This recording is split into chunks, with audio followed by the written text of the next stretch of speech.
Ngemuva kweminyaka engama-20 lesakhiwo kwakumele sakhiwe esifaka phakathi nenkundla asikakhiwa yize sechithwe izigidi zamarandi.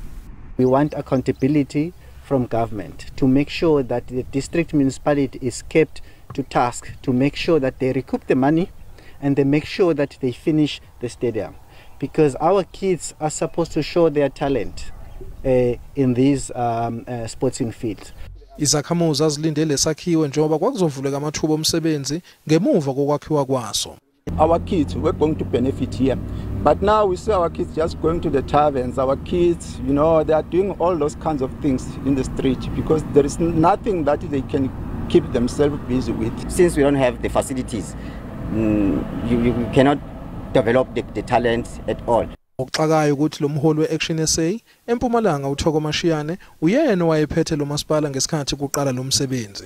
She's the one who was here, and we hope and believe that much as she was here, she might have more information to provide or to share with the public, because for us to talk things that we don't have now, it's going to be difficult. iAction SA nezakhamuza kule ndawo zifuna izimpendulo ngalesakhiwo esingakaphothulwa.